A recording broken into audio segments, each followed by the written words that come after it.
في ناس لما بيكون عندهم عقلية متطورة قابلة للنمو بيتحدوا نفسهم لدرجة إنهم بيعملوا المستحيل. أنا شفت ده بعيني فعلا لما تابعنا طلاب في كلية الطب في أول ترم كيمياء، واللي هو الترم اللي بيحدد مين اللي هيمشي في طريق الطب فعلا.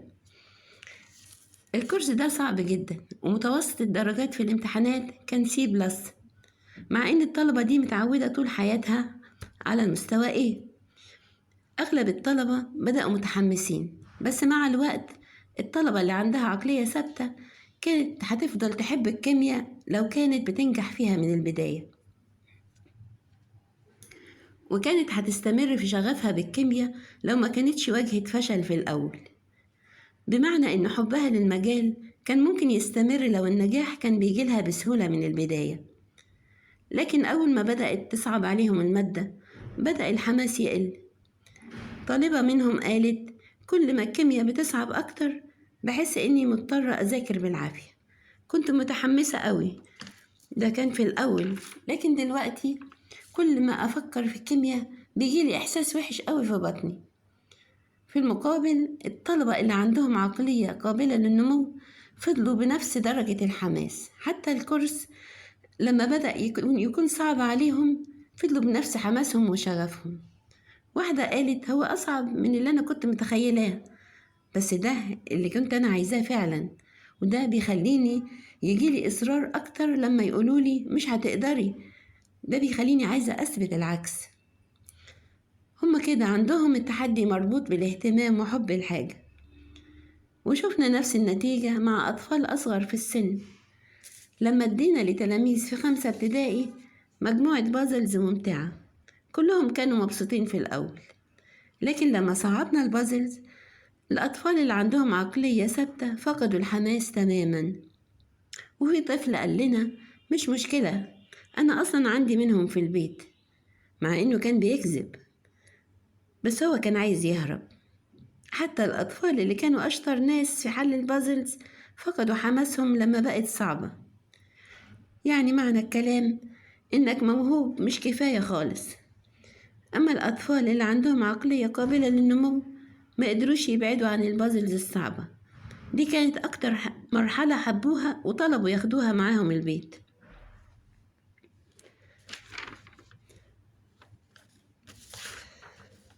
واحد منهم قال ممكن تكتب لي اسم البازلز عشان ماما تشتري لي منها تاني لو خلصت معايا. من فترة قريبة كده كنت قريت عن مارينا سيميونوفا، دي فنانة روسية ومدربة مشهورة ومدرسة أرض. كانت مخترعة طريقة جديدة علشان تختار طلابها، كانت طريقة ذكية بتقيس بيها طريقة تفكيرهم. الطلبة اللي كانوا عندها قبل كده بيحكوا وبيقولوا الطلاب في الأول لازم يعدوا بفترة اختبار، وهي بتفضل تراقبهم وتشوف رد فعلهم على المديح وكمان على التصحيح.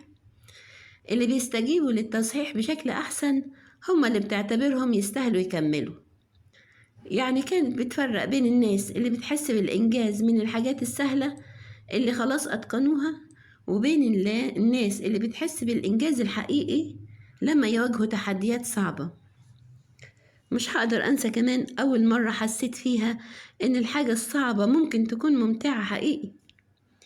ساعتها عرفت إني بدأت أغير طريقة تفكيري. طيب أنت بتحس إنك ذكي إمتى؟ لما تكون مش بتغلط خالص ولا لما تكون بتتعلم؟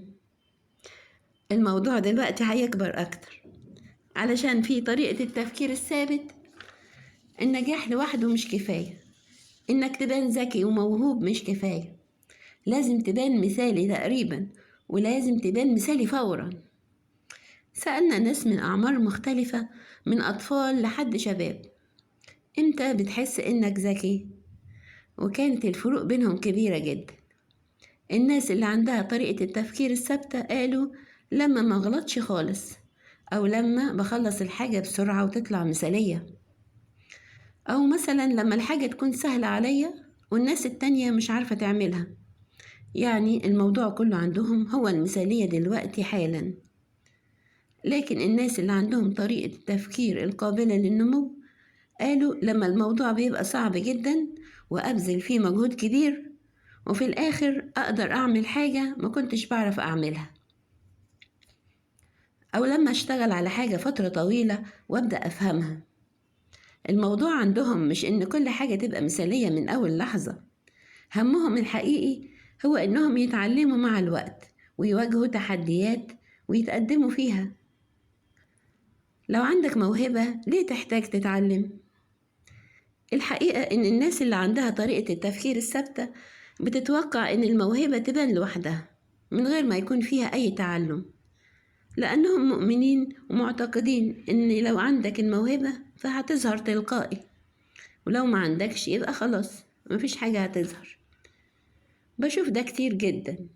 في القسم بتاعنا في جامعة كولومبيا كنا بنختار 6 طلاب دراسات عليا، بس ده من بين آلاف المتقدمين من كل أنحاء العالم.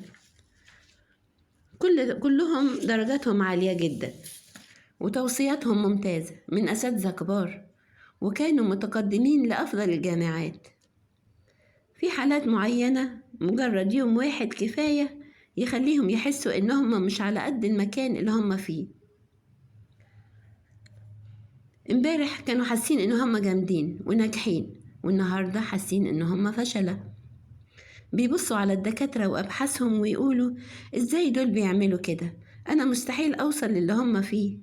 وبيبصوا على زمايلهم الأكبر اللي بينشروا مقالات وبيقدموا على منح تمويل ويقولوا لا ده مستحيل بالنسبة ليا، هم بيعرفوا ينجحوا إزاي في الامتحانات ويجيبوا إيه، بس ما يعرفوش يعملوا الحاجات دي اللي هي كلمة لسه.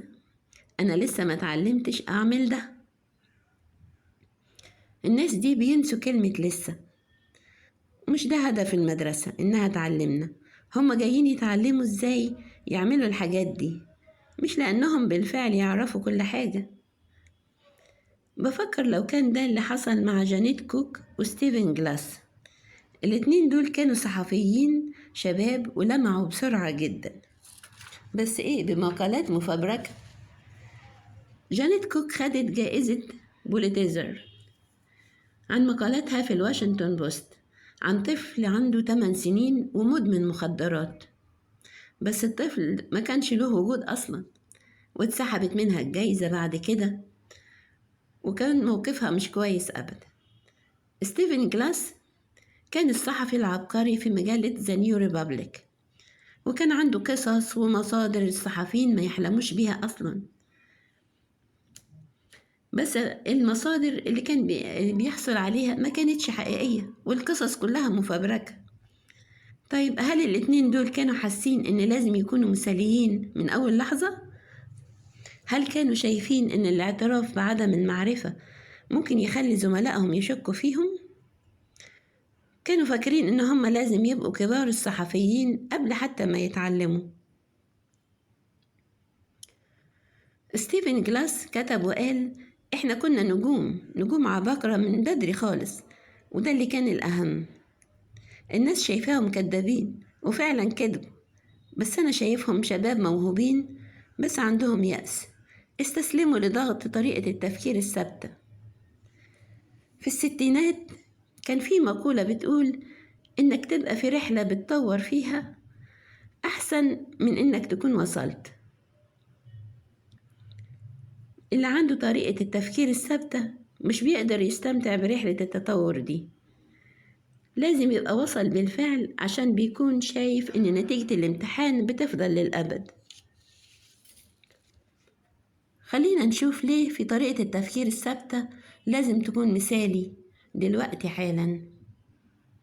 لأن هم شايفين إن اختيار واحد أو تقييم واحد ممكن يحددك للأبد. من 20 سنة لوريتا كان عندها 5 سنين، راحوا هي وعيلتها يعيشوا في أمريكا.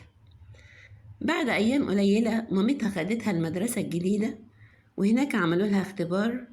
بعدها على طول دخلت فصل الحضانة.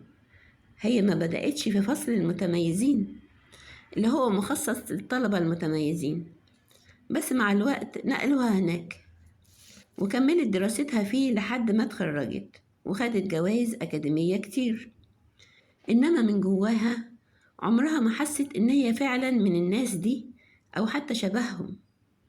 كانت شايفة إن أول اختبار اتعمل لها هو اللي حدد قدراتها بشكل نهائي، وقال إنها مش واحدة من المتميزين،